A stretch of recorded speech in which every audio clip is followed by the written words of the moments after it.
dia, muito boa tarde, muito boa noite, dependendo, né, do horário que vocês estão me assistindo. Hoje é quarta-feira, né, isso?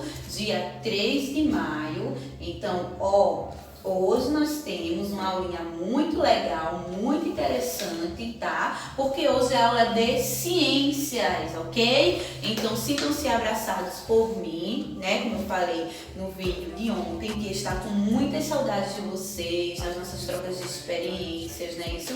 E principalmente, tá? Dos nossos aprendizados, né? Eu sinto que eu passo pesquisas, passo trabalhos, né? Passo algumas atividades diferenciadas, como eu passei essa da nossa aulinha de ciências, preservando o meio ambiente, e não recebo muito retorno, né? A maioria não me enviam as atividades, e as atividades eu além do noto pesquisas, mas, né? Enfim, continuarei, né?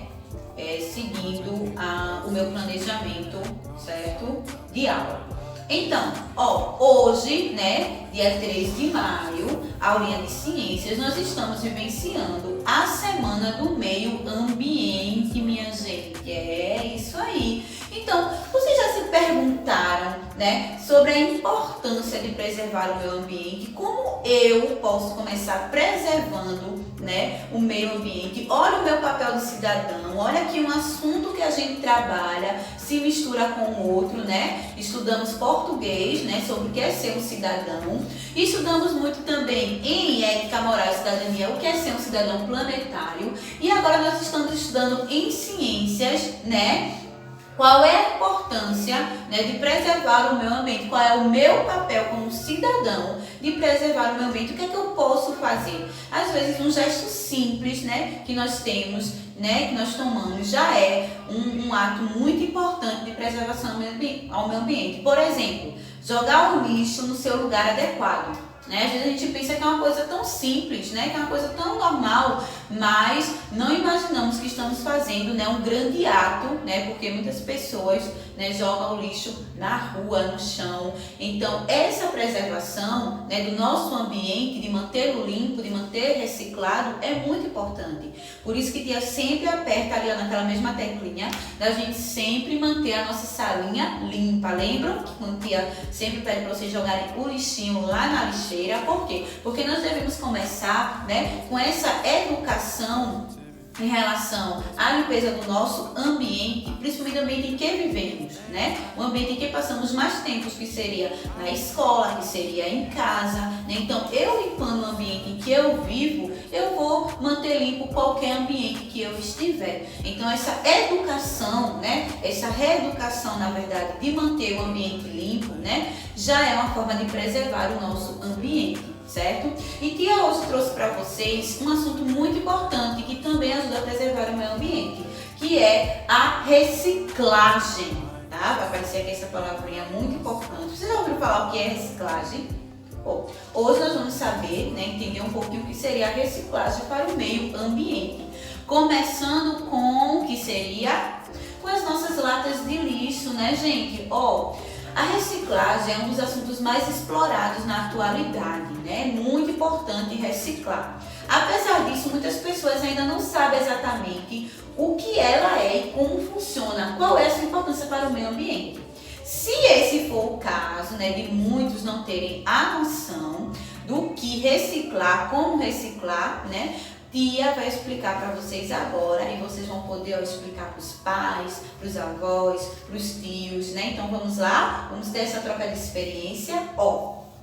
Reciclar é um processo que consiste nas transformações de materiais descartados. Quando eu falo materiais descartados, seria o quê? Quando nós não vamos mais precisar daquele material, né? Quando aquele material se tornou descartável para mim. Então, quando uma coisa não serve mais para nós simplesmente jogamos, né? Mas vocês já pararam para pensar que no lixinho de vocês pode ter ali naquela mistura um copo de vidro que vocês quebraram, pode ter um plástico, né? Um plástico de biscoito, né? Um plástico de uma bolacha, né? De algo, de um objeto que compramos e jogamos fora aquele plástico. Pode ter também papéis, né? Então, nós chegamos na nossa casinha, na nossa cestinha de lixo e jogamos tudo misturado, misturou tudo, né? Então, descartamos alguns lixos, mas que podem ser recicláveis, gente. Um tipo de material muito importante que ele é reciclado, que eu acho que vocês já viram muitas pessoas, né, catando, muitas pessoas, né, recolhendo, é a latinha. Isso, a latinha de refrigerante, ela é muito importante para reciclar, para reciclar, né? Então, nós temos muitas e muitas, como é que eu poderia dizer?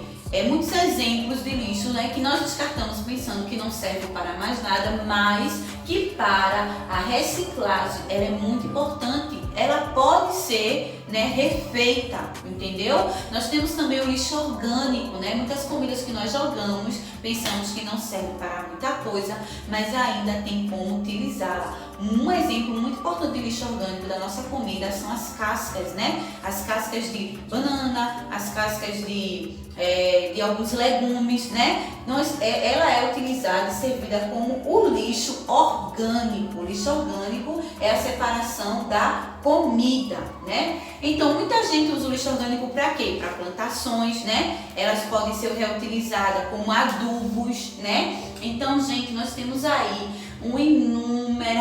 inúmeros exemplos de como reciclar. Ó, o vidro, por exemplo, ele é derretido para a fundição, né, para o metal. O papel, ele é triturado e misturado com água, de forma que se torne uma pasta de celulose. Já o plástico, ele é moído até que se torne em grãos, que era no início de sua fabricação. Então, todo material reciclado, né, ele serve, ok, como uma utilização para materiais depois. Eles podem ser utilizados para, né, serem novamente um material, né, se transformar novamente em um papel ou um plástico, ou também para outros tipos, né, de reciclagem. Então, Tia trouxe para vocês, né, para a gente finalizar o nosso debate hoje sobre a reciclagem, que faz parte da preservação do meio ambiente. Tia trouxe para vocês as cores e os símbolos da reciclagem, que é muito importante. Vocês já passaram pelas ruas, pronto, sabe onde tem muitos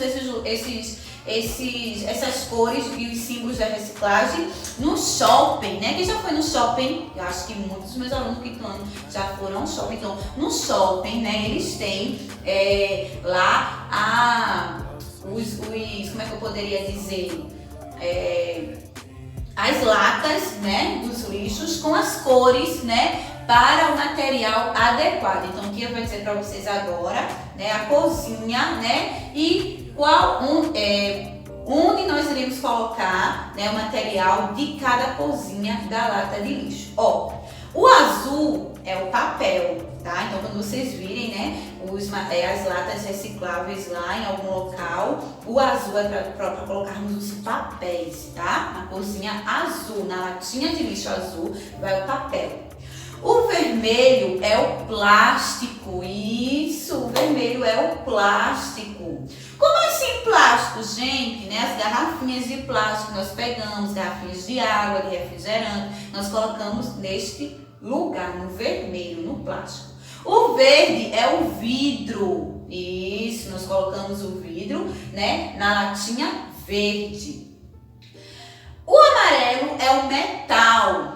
Ok? Um pedaço de ferro, né? Isso seria o metal. Aí nós temos o marronzinho. O marronzinho é o lixo orgânico, gente. Então, o orgânico, né, que seria os restos de comidas, principalmente de cascas, né? Cascas de banana, de cenoura, né? A maçãzinha que a gente comeu, a pera. Esses alimentos, eles são orgânicos, certo? Então, nós temos aí a corzinha, né, de cada latinha de lixo que devemos colocar, tá bom? Então, essa troca de experiência é muito importante pra gente e eu queria muito trazer para vocês, né, essa informação, certo? Se estivéssemos em sala de aula, nós iríamos, né, ter uma produção, né? Iríamos produzir nossos lixinhos, né? As nossas caixinhas de lixo. Então, ia ser uma troca de experiência muito interessante e muito legal. Infelizmente, como não estamos em sala de aula, Tia trouxe para vocês hoje essa aulinha, tá? Sobre as cores e os símbolos da reciclagem, que também faz parte da preservação do nosso meio ambiente. Reciclar é preciso, não é isso? Bom, terminamos aqui, né, a nossa aulinha, a nossa troca de experiência sobre a preservação do meio ambiente. Tia passou para vocês um desenho bem legal, não foi? Para vocês desenharem, pintarem, né, e colocar bem legível lá aquela imagem que é cuidar da terra é tarefa de todos, né? Então, meu 5º ano, eles hoje aprenderam como reciclar, né, como preservar o nosso meio ambiente através da reciclagem, né? Então, ó, gente, desenhe, né? Faça esse desenho bem bonito que Tia enviou para o privado de cada um e coloquei até lá no grupo, né?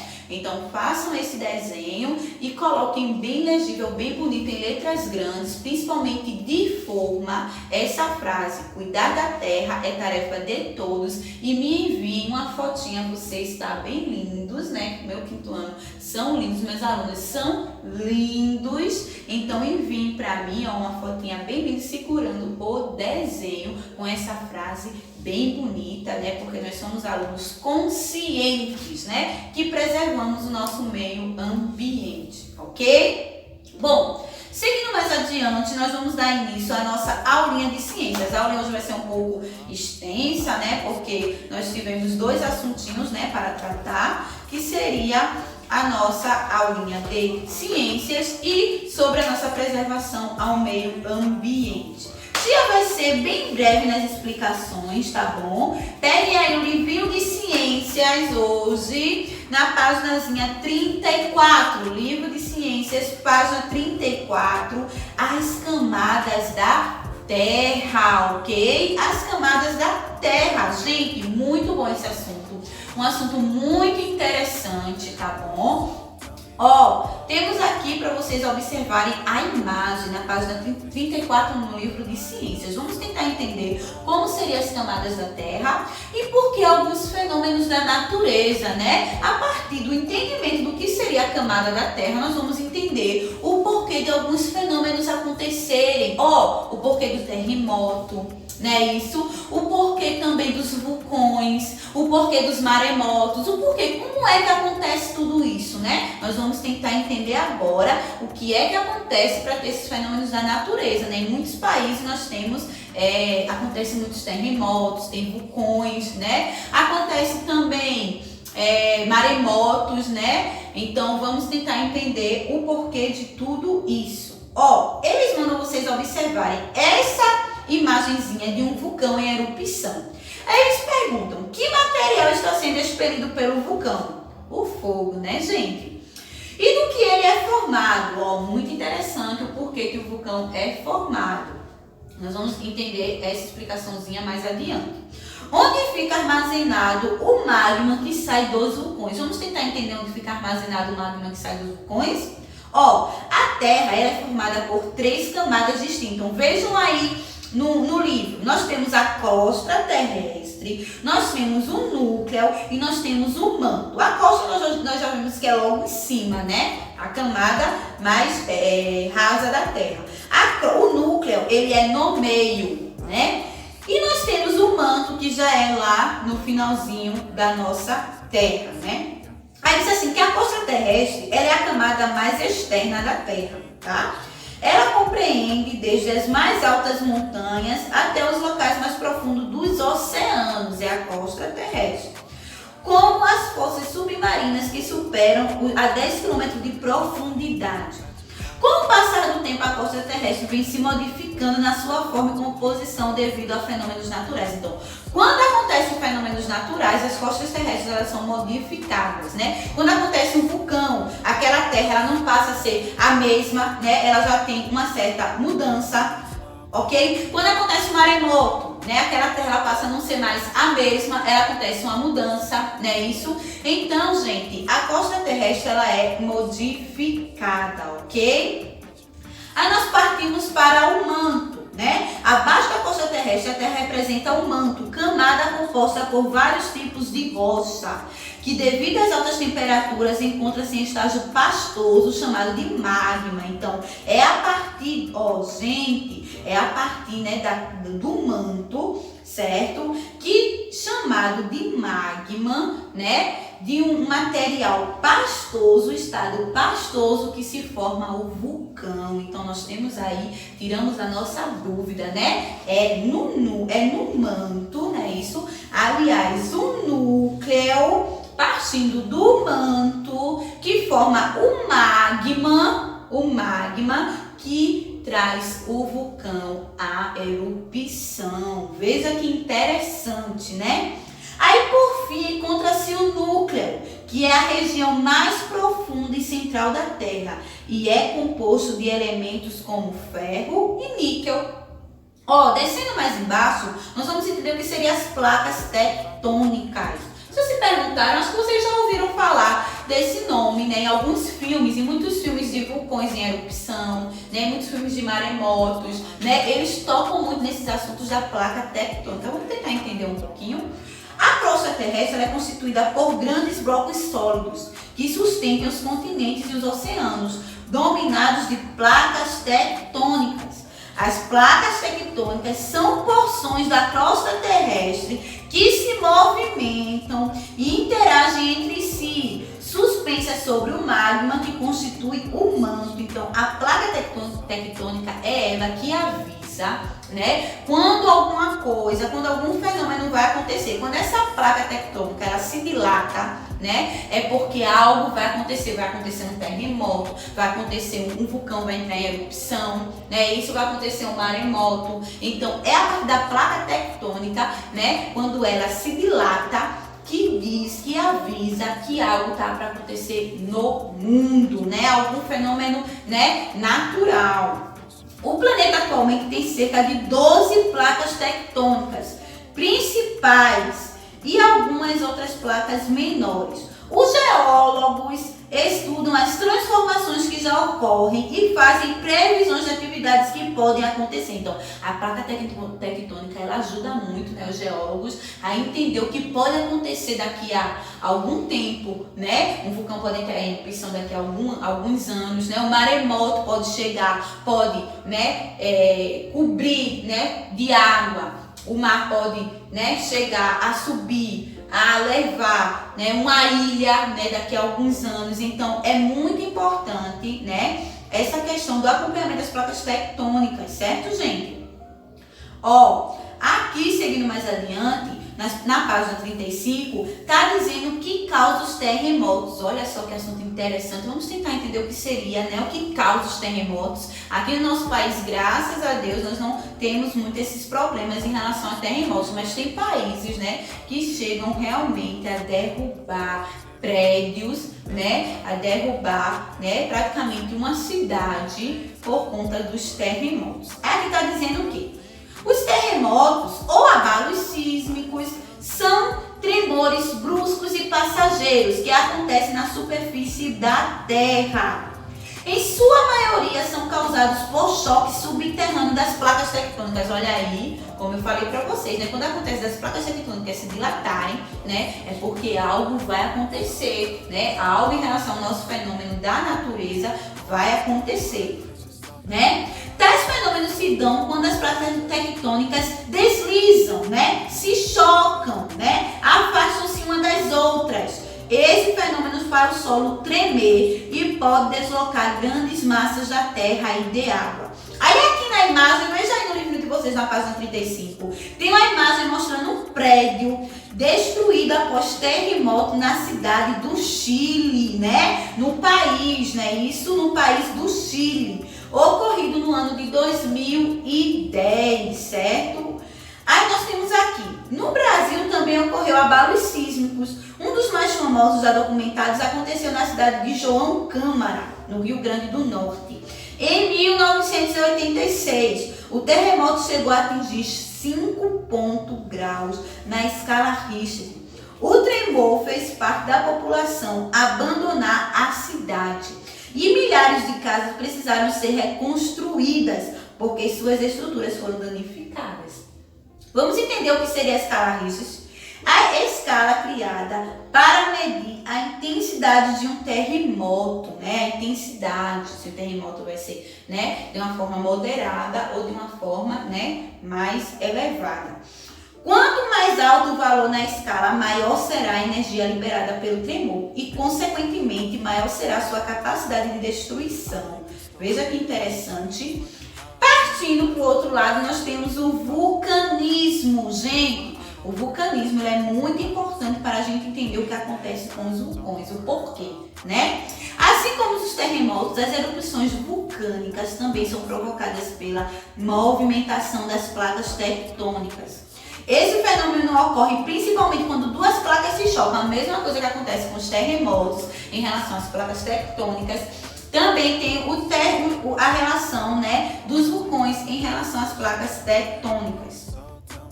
Quando duas placas se chocam entrando em atrito uma com a outra, acontece, né, o vulcão entrar em erupção. O magma, quando expelido pelo vulcão, é chamado de lava.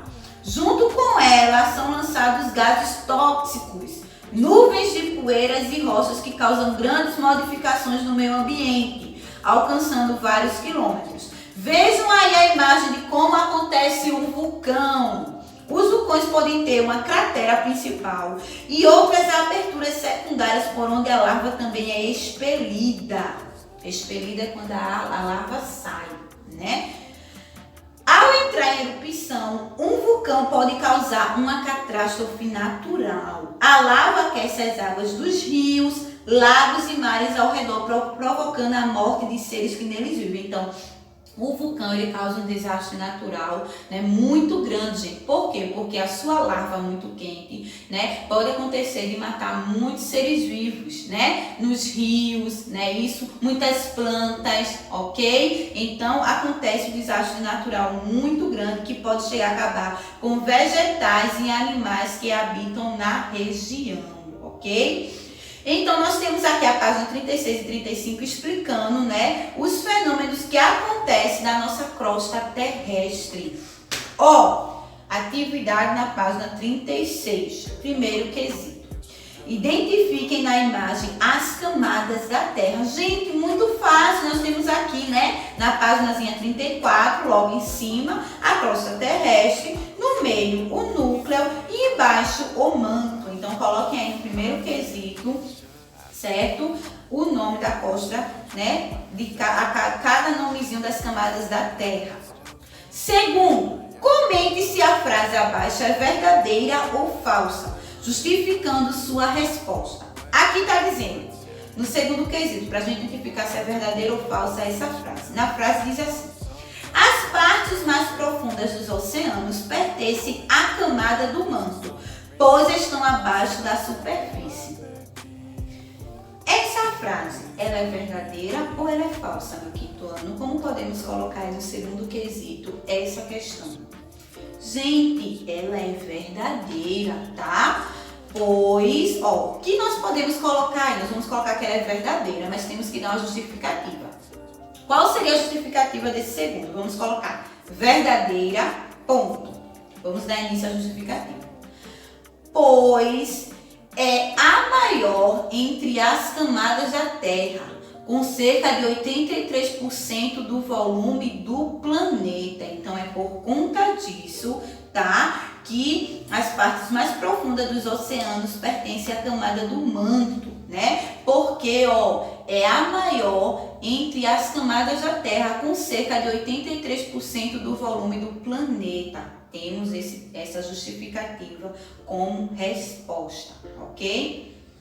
Gente, é só, quando as respostas forem muito grandes assim, é só vocês ouvirem o que Tia está falando e dar pausa no vídeo e ir escrevendo, tá? O que eu estou falando na resposta, porque às vezes as respostas são muito grandes, né? Terceiro, leia o texto abaixo e depois respondam as perguntas a seguir. Medidor de terremoto. O sismógrafo é um aparelho capaz de identificar e medir tremores de terra. Os equipamentos mais antigos fazem esse registro com traços riscados em rolos de papel, de maneira que quanto maior forem os riscos, mais intenso é o terremoto que está por vir. E quando não há tremores, são registrados apenas linhas retas com pequenas oscilações. Atualmente são bastante utilizados os sismógrafos digitais que indicam dados como a força do abalo sísmico e o gráfico com os traços de movimento diretamente na tela do aparelho. Então, esse sismógrafo ele era muito utilizado. Hoje, né, quando vem as tecnologias, os avanços das tecnologias, né, muitos gráficos, né, eles são mostrados diretamente na tela do aparelho, né, mas antes era utilizado esse sismógrafo.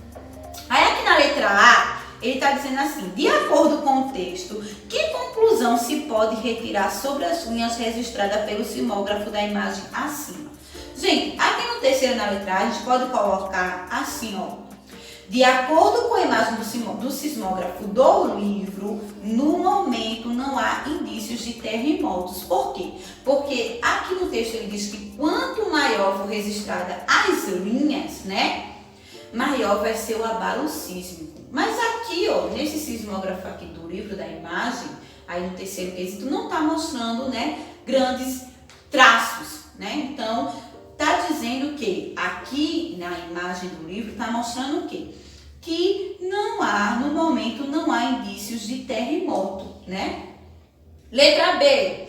Qual é a importância de utilizar um sismógrafo? Comente com seus colegas a sua resposta. Gente, é muito importante para detectar abalos sísmicos, no caso, o terremoto, né? O sismógrafo ele é muito importante para detectar abalos sísmicos, né? Se vai haver terremotos e qual é, né, o nível terremoto, se é moderado, né, ou se é de um nível bem maior, né? Quarto quesito, partindo para o quarto, certo? Na página 37. Observe a imagem a seguir no quarto quesito, página 37. Gente, que imagem é essa? E aí, meu quinto ano, o que é que essa imagem está nos mostrando? Um vulcão, né? Isso muito fácil. Que fenômeno está sendo representado na imagem? Um vulcão em erupção. Letra B. Quais consequências podem acontecer devido à ocorrência desse fenômeno? Ó, nós temos aqui na letra B a resposta, tá? Aqui na página 35, né? Sobre o vulcanismo. Né? Aqui está dizendo, gente, que esse fenômeno ocorre principalmente quando duas placas se chocam, entrando em atrito uma com a outra. Então, nós temos aqui na página 35, né, no título Vulcanismo, a resposta da letra B do quarto quesito. Como a ação de um vulcão pode causar um desastre natural? Também temos aqui na página 35, continuando no mesmo texto, né, do vulcanismo, que está dizendo mais aqui embaixo, que ao entrar em erupção, um vulcão pode causar uma catástrofe natural. A lava aquece as águas dos rios, lagos e mares ao redor, provocando a morte de seres que neles vivem. Pode destruir cidades e vilarejos ao redor e acabar com vegetais e animais. Então, nós temos aqui, na última estrofezinha da página 35, né, do título Vulcanismo, a resposta da letrinha C. Letra D. Onde fica armazenado o magma lançado pelos vulcões? Na costa terrestre, no manto ou no núcleo? Onde fica, gente? E aí, nós temos essa questão aqui, ó, na página 34, nos mostrando, né? Então, é a partir, gente, é a partir do núcleo, certo? Né? Que vem do magma, né? Então, o núcleo e o manto, ele faz parte, né, do vulcão chegar em erupção. Mas nós temos que escolher só um. Então, o principal realmente seria o manto. Marque um X aí no manto, porque é onde fica armazenado o magma lançado pelos vulcões, não é isso? Ó, tia vai deixar aqui, ok? O quinto quesito para vocês responderem, tá bom? Muito interessante esse quinto quesito que está falando sobre o tsunami. O tsunami também é um fenômeno natural, né, causado, né, pela camada da Terra, certo? Então, tia vai deixar para você aqui, para vocês responderem em casa, né, esse quinto quesito, tá bom? E vai seguir também com a continuação desse assunto no livro de reforço, na página 91, e 92. Então, para casa fica o quinto quesito no livro de ciências, a continuação do assunto. E dando continuidade também ao assunto, né, das camadas da Terra, vamos para o livro de reforço na página 91 e 92. Esse será o para casa, ok? Então é isso, meus amores, concluímos aqui a nossa aulinha de ciências, uma aula bastante extensa, né? Vai ter vídeos que vai ser, né, bastante extenso, por quê? Porque os assuntos são grandes, então tia tem que explicar todo o assunto para vocês, para a gente entender o que estamos fazendo, porque não adianta, né, gente, nós partirmos para uma atividade sem entender do que se trata aquela atividade, não pode, né? Então, tia precisa dar a explicação, né, da atividade para vocês, para a gente conseguir, né, chegar à conclusão do assunto, ao entendimento do assunto, certo? Então temos aí uma aulinha, né, um pouquinho grande de ciências, mas foi preciso e necessário para nós obtermos, né, grandes aprendizados, né, isso na nossa aulinha de ciências. Então ficamos por aqui, certo? Na nossa aulinha de quarta-feira e retornamos amanhã, ok? Tchauzinho e abraços!